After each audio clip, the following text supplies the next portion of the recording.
Preview.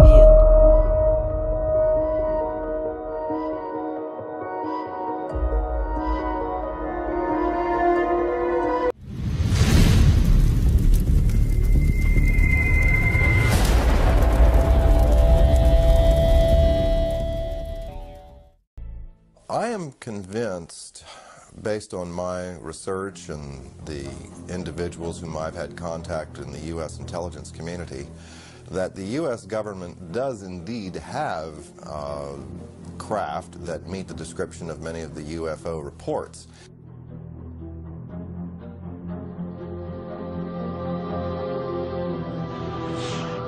My personal opinion, based on comments I've gotten from the Deputy Director for Science and Technology at CIA, would seem to indicate that Bob was perhaps an unwitting participant in a program designed to introduce someone with a technical background to some elements of the UFO research projects going on out at the test site.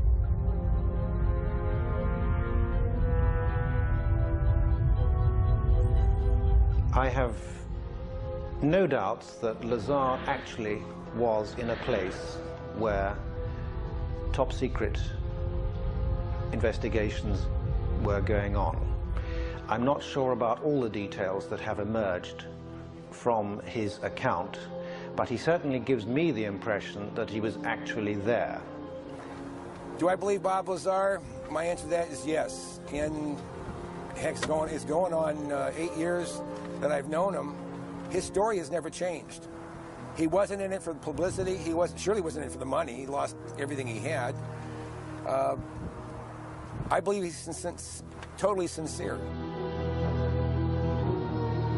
As far as I can tell, he's a bright guy who tells a great tale and who's told it often to people who have not checked on him, who accept the notion that, well, the government wiped his slate clean. Basically, I think he had an experience. I think he saw some things that shocked him, was subject to some conditions and experiences that were very unnerving to him and very profound.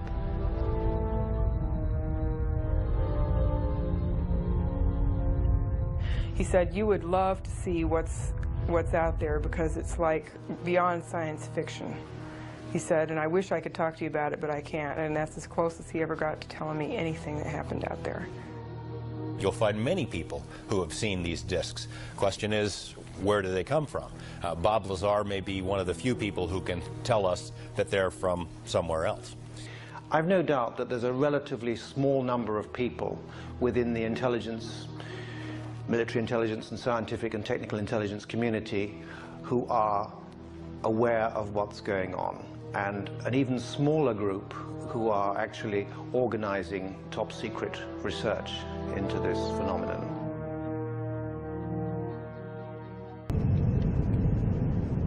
There's been an operating airbase out at the location known as Area 51 since the 1950s, when it was home to the CIA's top secret SR-71 Blackbird spy plane. Then, in the 1970s, it became the test flight center for the F-117 stealth fighter and the B-2 stealth bomber.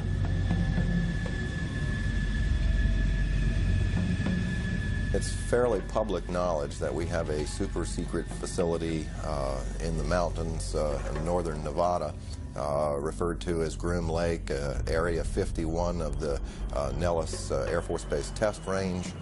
It's also been referred to as Dreamland. This is an area that has been known but officially denied for many decades.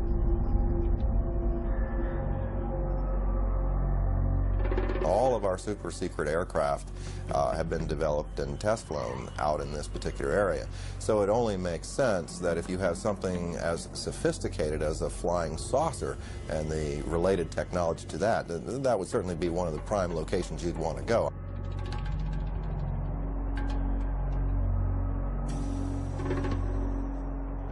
What you see is an ordinary looking Air Force base.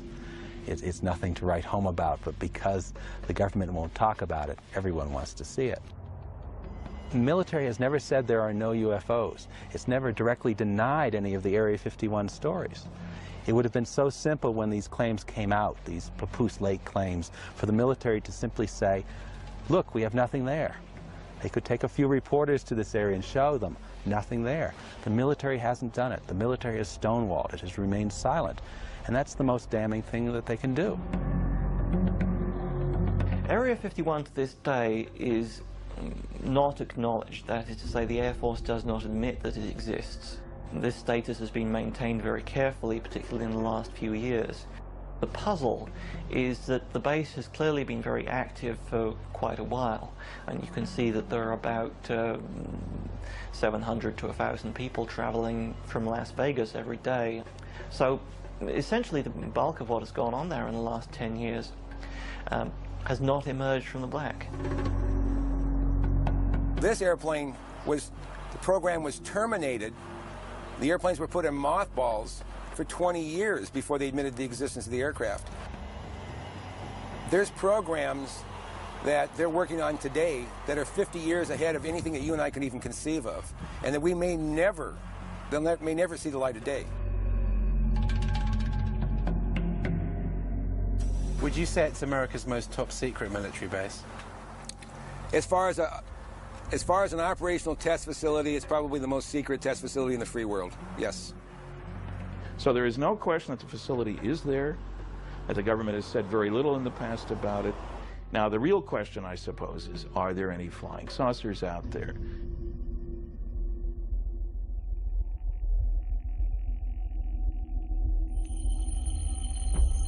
No one had associated flying saucers with Area 51 until Bob Lazar's interview hit television screens around the world. He said that he worked at an underground facility called S4. The top secret project was codenamed Galileo. They would call at a specific time. For instance, the operator would say, Mr. Lazar, it's now 4:15 a.m. We expect you to be at McCarran Airport at 4:45.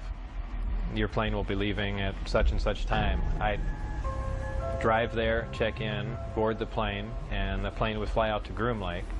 It would land there. I'd get off the plane and wait, and there would be a bus to take me and whoever else is going to S4, Papoose Lake, which is about 15 miles south of there, and then I would check in at S4. Tell me about how you felt on your very first trip out. The first trip out there, it was actually very exciting because it seemed so cloak and dagger to me, especially after I got in the bus with the blacked out windows. I kind of thought that was neat. Drove out to the site, and then it was checked in, guards walking around with guns, and I was sure what I was working on was going to be pretty fascinating. He says that within a few days of working out at S4, he was shown an actual flying disc in one of the hangars. When I was brought in by bus, and for the first time, one of the hangar doors, the one on the end, was open. The bus drove up and we stopped there, and clear as day, in the hangar, taking up almost all the hangar, was the disc. Looked like something right out of a science fiction movie.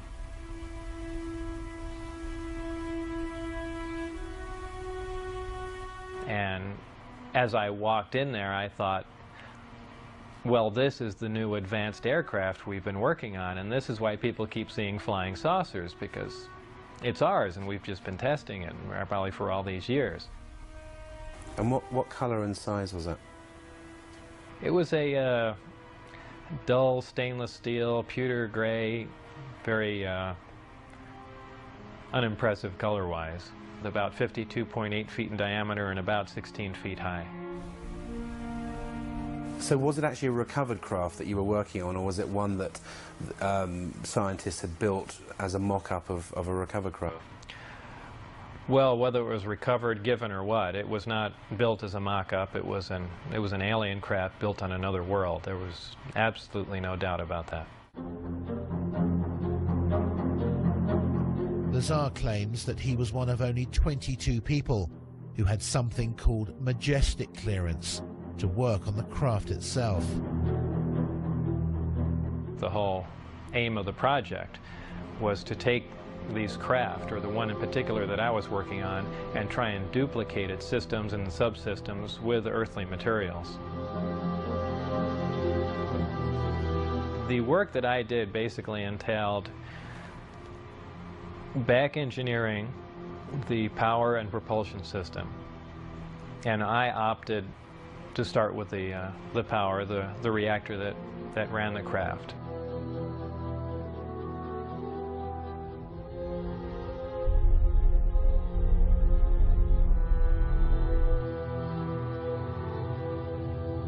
I knew immediately if his credentials could be verified, if even part of his story could be verified, it'd be one tremendous expose.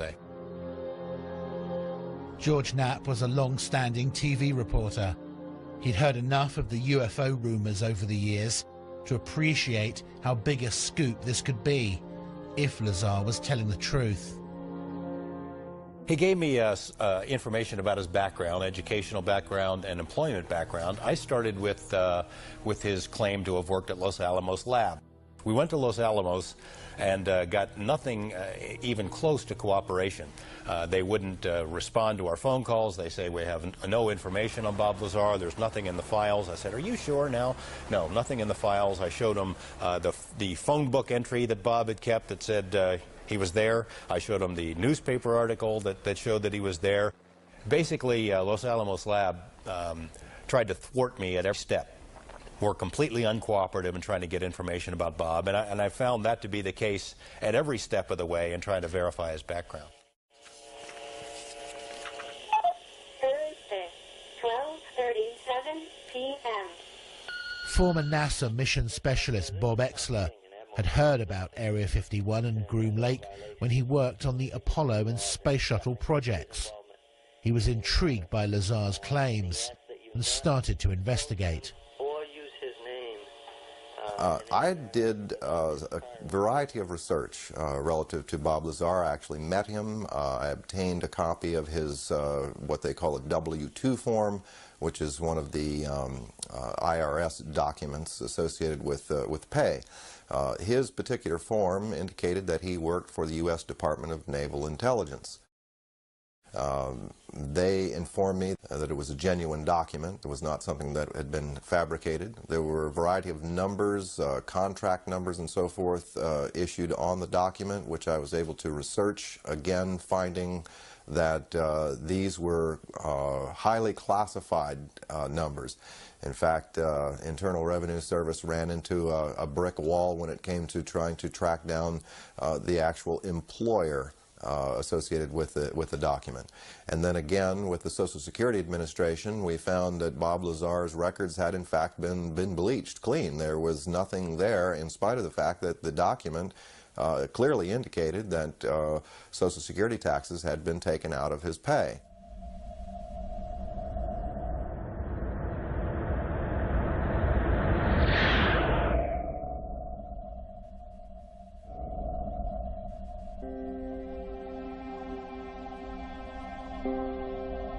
Not everyone who's researched Bob Lazar believes his claims. Stanton Friedman is one of the most respected authors in the UFO field today. He's a former nuclear physicist with top secret clearance and has many friends and contacts in the Black Project world.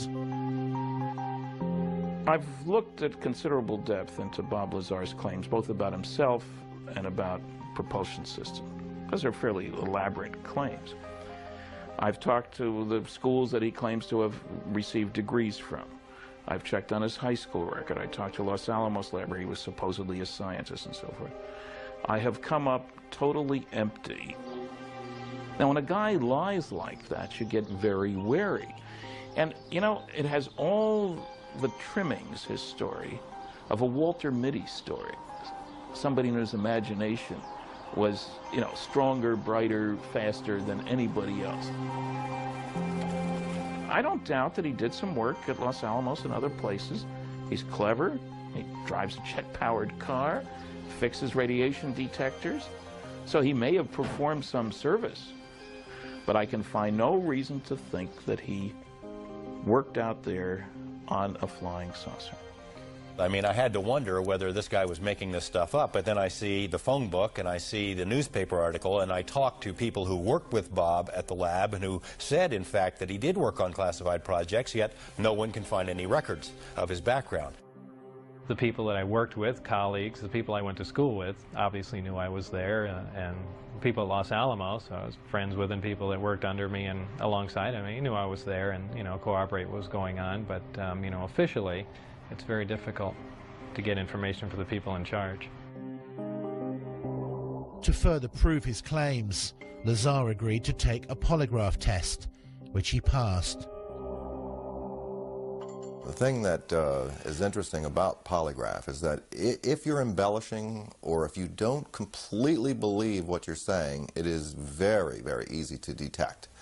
All it really will tell you is that the individual believes with 100% conviction that what he's reporting is exactly as he recalls and as he believes it to be. And that clearly was the case with Bob Lazar. Now, could his perception have been a bit askew? Yes, that's possible, but he clearly wasn't lying. I think Bob is even open to the possibility that perhaps he had been used in some sort of misinformation or disinformation campaign. I mean, look at him. He has a pirate flag floating on his house. He races jet cars. He likes fast women. He likes guns. He's technically capable, so in that sense, he may be perfect for this kind of a program. Technically capable, scientifically knowledgeable, and yet completely discreditable at a moment's notice. If you wanted to test public reaction to a story about Area 51 and then suddenly discredit it afterwards, Bob may have been the most qualified person in the country. Says that on one occasion he was escorted into the flying disc that he saw in the hangar to analyze its propulsion system. It was obviously made to be piloted by something smaller than the average human being, very cramped in there. What were the size of these seats that were in there? The seats were very small. I'd say about 1/3 to 1/4 the size of a normal human seat. A lot of people say, boy, it must have been exciting to go in there, and I always say it wasn't. It was a very ominous feeling. I know it sounds silly, but it's so unearthly in there. You have spoken to someone who's actually seen a UFO under a tarpaulin at Area 51. I have. I've spoken to several people who've seen UFOs or disc-shaped craft out there. There was a woman who was a secretary for a major defense contractor at the Nevada test site who'd worked on nuclear programs, who told me that she had sat in on conversations between military and civilian contractors at which the Roswell case had been discussed, at which it had been discussed taking some Roswell material to Area 51. The level of secrecy during those meetings was great. Afterward, they'd take the ribbons out of the typewriters she was typing on. She was ready to tell me about this, and I had this conversation with her on the phone. The next day after this conversation takes place, she's visited by two men who say that they work for the company she used to work for, reminding her that she is still under a security oath, told her, we know that you do a lot of traveling back and forth, a lot of long drives between Las Vegas and LA. We'd hate for something to happen to you or your family. No interview. I mean, it happened again and again and again. Same scenario.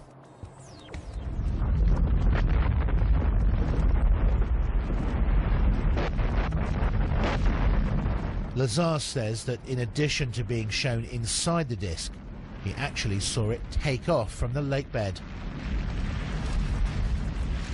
I was brought into the hangar for one of the short duration tests, and the craft was already outside on the lake bed, and that was pretty much of a marvelous sight. It's a huge thing. It's like seeing a house lift off the ground. You can't imagine the energy involved to do that.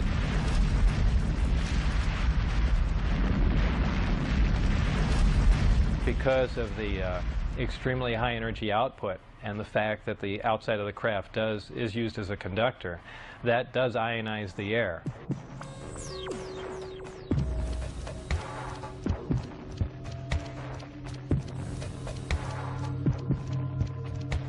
And the crafts do, as a byproduct of this, glow at night, and much like a fluorescent tube will light up. So, you know, bright, strange, jumping lights in the sky, that does explain that.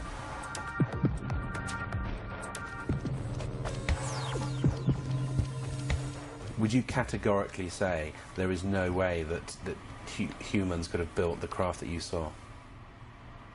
Absolutely. I will categorically deny that. Well, I don't know. How exactly should I put that? I guess I can just say it straight out. There is no way that any government on this earth could produce that craft, period. And I defy anyone to argue that point.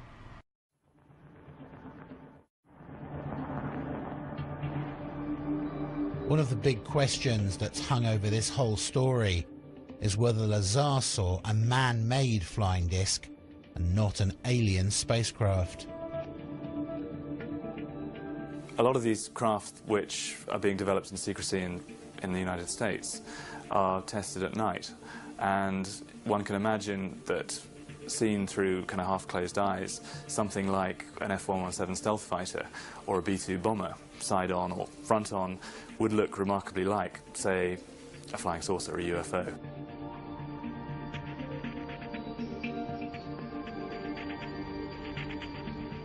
You see an F-117, or you see tacit blue, or you see a B-2.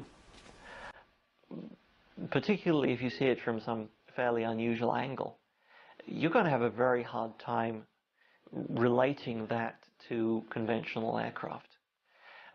Some of these things can look very strange indeed. So, you know, an unusual but decidedly terrestrial aircraft can certainly present the appearance of a disk from many angles.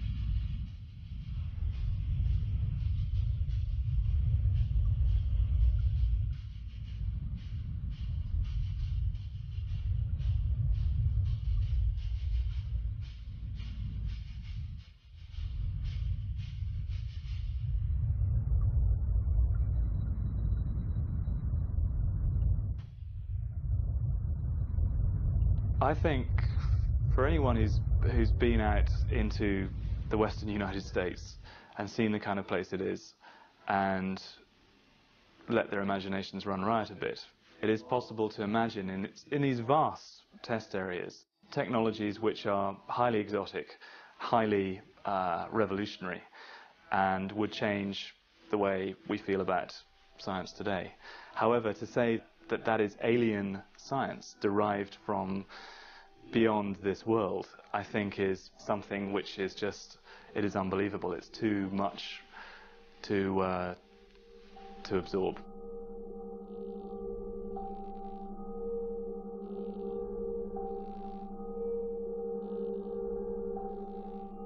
Do you think that some of the truth certainly lies out there in the middle of the Nevada desert at Groom Lake? I would expect that some of the truth may very well lie out in the desert near Groom Lake. It's the right place for some of it to be. It's isolated, it's under control, it's high security. I don't think we've yet scratched the surface on what's happening out there with regard to flying saucers.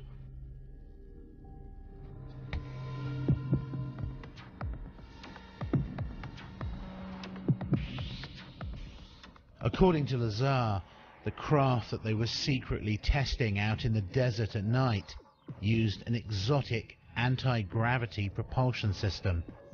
The reactor itself was an incredibly advanced system. This was an antimatter reactor. This is something we could only dream of having, something that could put out huge amounts of power that rivals several nuclear power plants running at capacity. What happens is a great gravity distortion is created, and you're essentially bending space toward the craft. The craft becomes part of that space, and then when the reactors, or when the gravity amplifiers are shut down, the craft is essentially where it was focused. It's a very difficult thing to grasp. It happens virtually instantaneously because of the fact that gravity distorts time. And if you're bending space and time along with it, when you wind back up in that place, you're there between the ticks of a clock.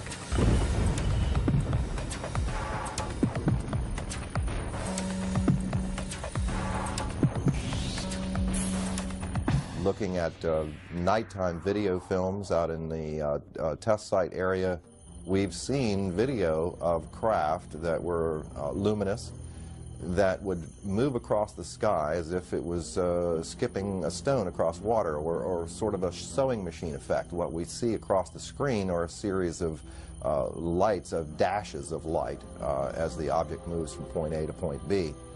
Therefore, we are seeing what you might call a shadow effect of the propulsion mechanism at work.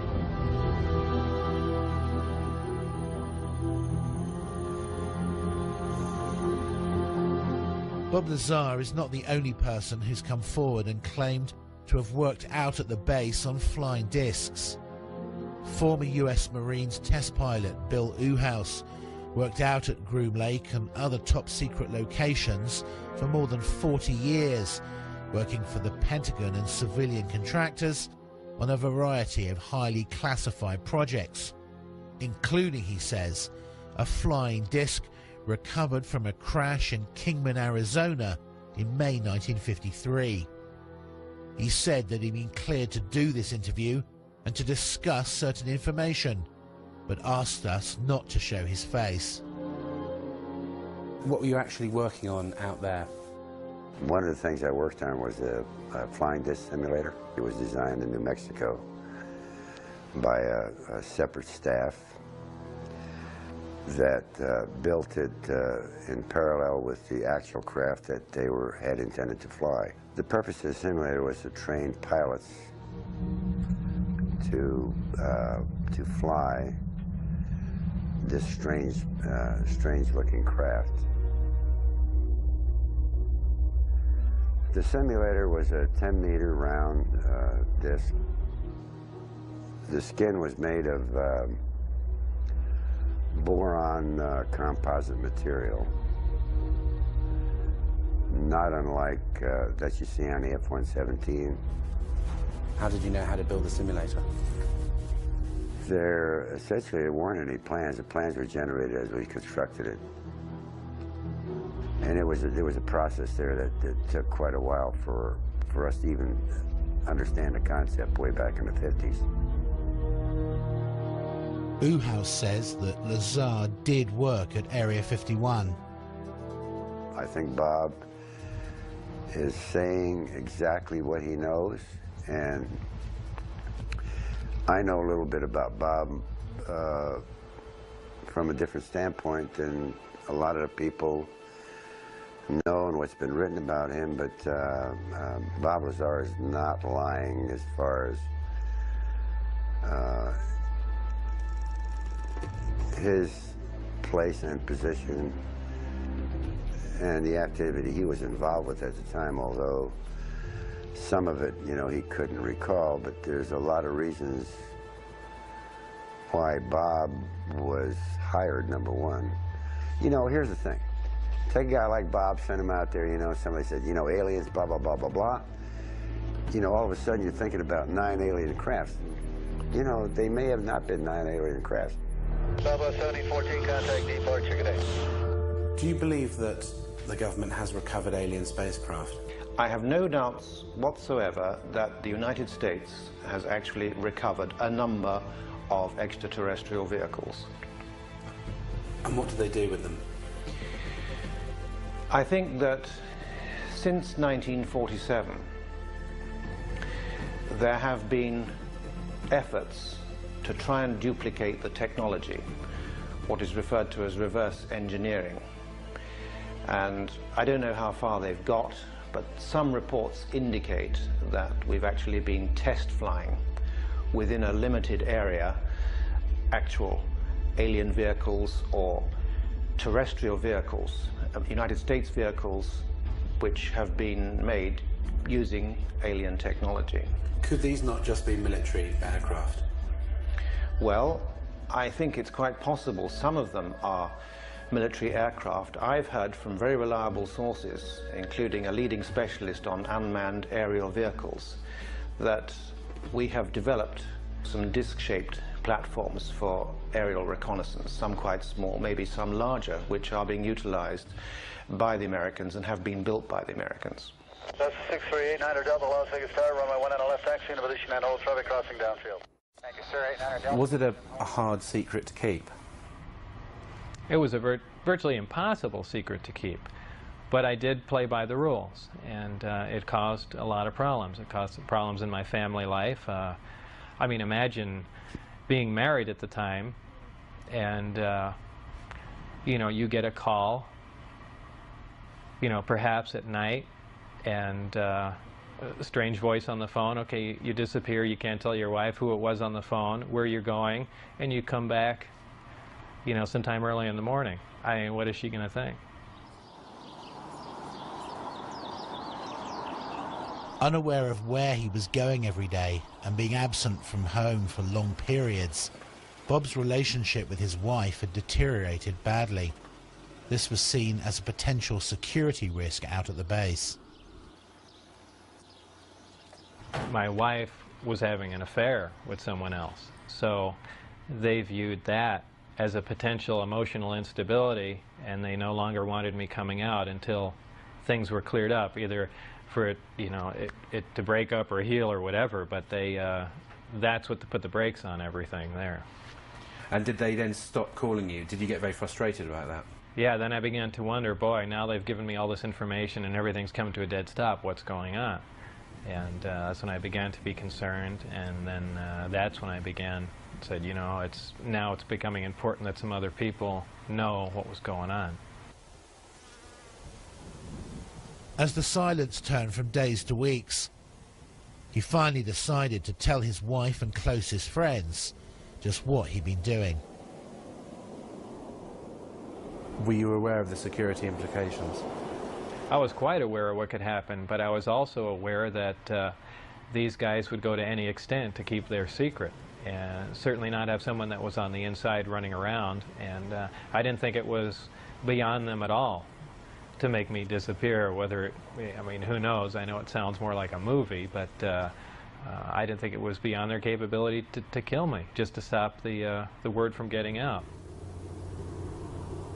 Bob knew the test flight schedule for the discs and took his wife, his best friend Jean Huff, and another friend John Lear out to the desert near the base on a Wednesday night in March 1989.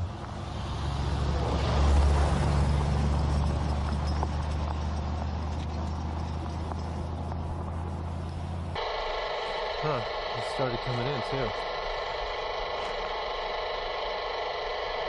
Now, how far away can that thing pick up stuff if it's like overhead, like up in the air?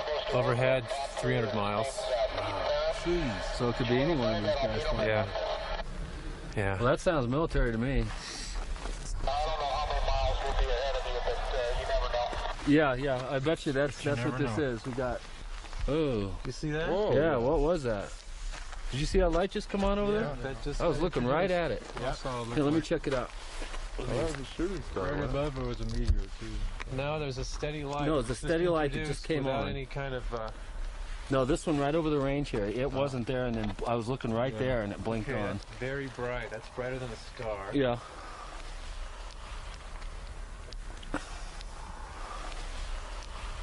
Huh? Doesn't look like landing lights. We got the light clear now, sir. We figured out what the problem is, and whatever that heading is, we're ready for it. Huh. Interesting. Okay, just change course. Oh. White light? Yeah. Yeah, he's coming at us. What did you see when you were out there? Shortly after the flight time that I had recorded, white light came up. Well, not a white light. It was actually more of an amber light. Came up off the ground and hovered, and then began doing radical step maneuvers and darting from one side of the sky to the other, doing some impossible flight characteristics. Do you think what you saw over the desert that night was an alien spacecraft? Could I identify it as an ET craft without Bob's help? No, it would have been and you know, like I said, an elliptically shaped saucer doing, you know, just doing moves that we're not capable of, but I could not say that, no, this wasn't some advanced Earth technology. We got the lodge clear now, sir. We figured out what the problem is, and whatever that heading is, we're ready for it. That would be a UFO. It's not blinking, it's not conforming to any sort of FAA lighting regulations, and there you're looking at it. That's like a typical UFO. If it was red, it would be real typical, because that's what most people report, is red lights like that are solid colored. I don't think that's landing lights, because it's curved already and we're still looking at it. Looks like he's curving back. Here he comes. That is a typical military UFO. There you go.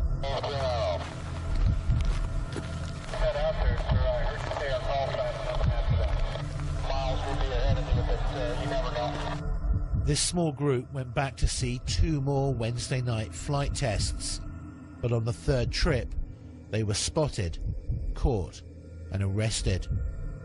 Bob was taken to Indian Springs Air Force Base and interrogated.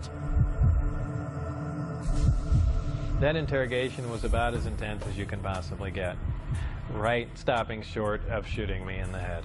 What were they saying to you?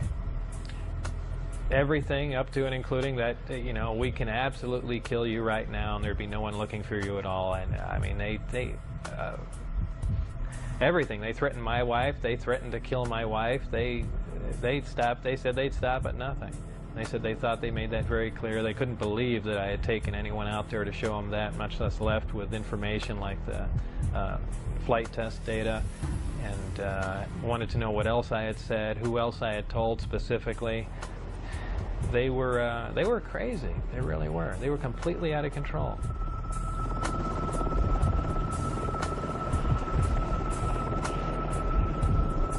After this interrogation at Indian Springs Air Force Base, Bob says that he was put under constant surveillance by security personnel. His phones were tapped, his movements were monitored, and he often found his car followed by military helicopters.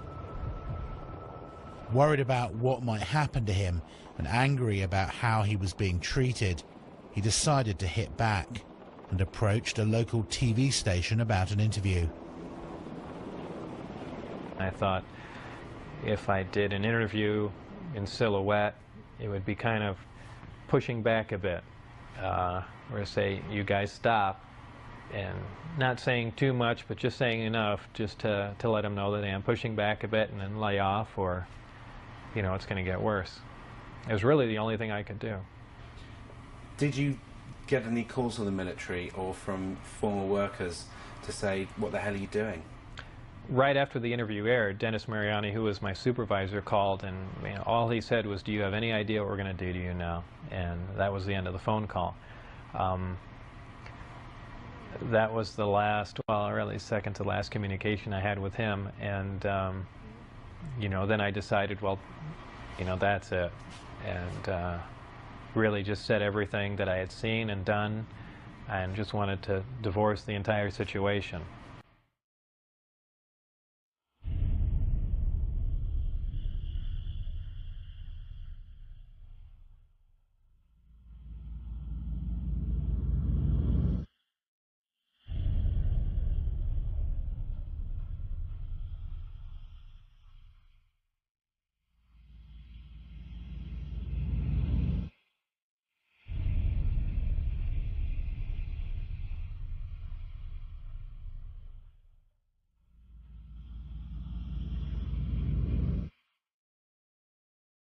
Even now, more than 20 years later, the jury is still out on Bob Lazar and his claims about his work out at Groom Lake. It's a fascinating story which he's stuck to for more than 2 decades. And although many dismiss it as pure fantasy, the fact is that some of his credentials did check out. In addition, his former employers and even the tax authorities were caught covering up and refusing to release information on him. Why would they do that, unless there was something to hide? One thing is for certain, if he is telling the truth, then we're all in for some shocking revelations in the decades to come. Is the government ever going to say, you know, we've been lying to you for 40 or 50 years? Not a chance. I believe they'd stage an event that is much more like what they do. They'll take a big cargo plane or C-130 or something, take one of the old discs that they've you know, analyzed time and time again and finished with, go up to a high altitude and push it out the back and then go fly away and say, oh look, the first disc has crashed, you know, here's a flying saucer. I mean, I can almost guarantee you that's the route they'd take.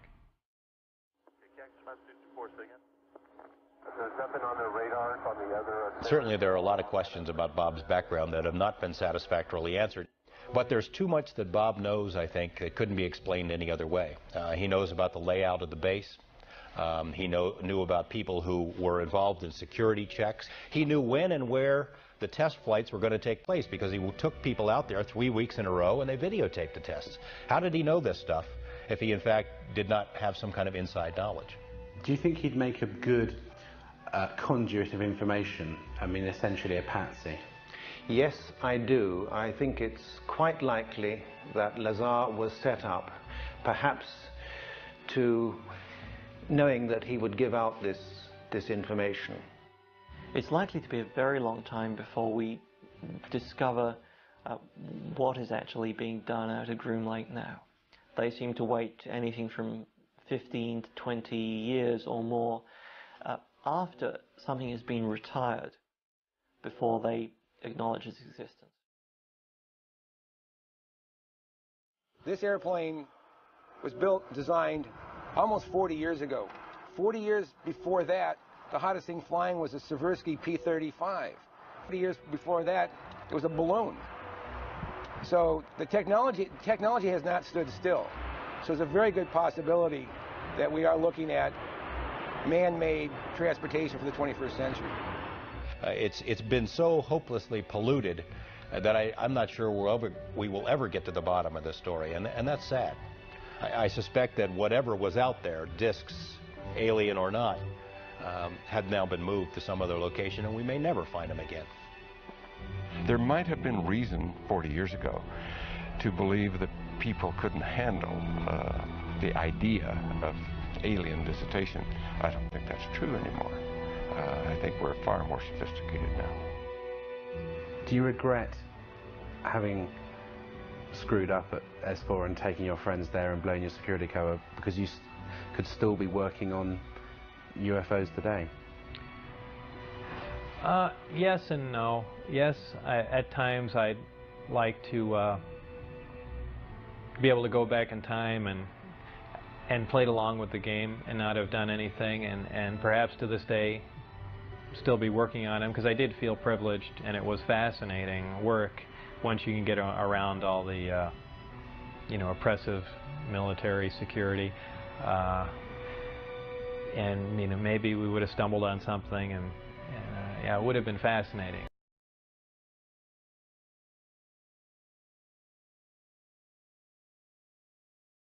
I thought UFOs were pretty much a figment of someone's imagination. I didn't believe in them. I wasn't interested in them. Of course, I'm not even interested in them now. But I certainly do believe in them now.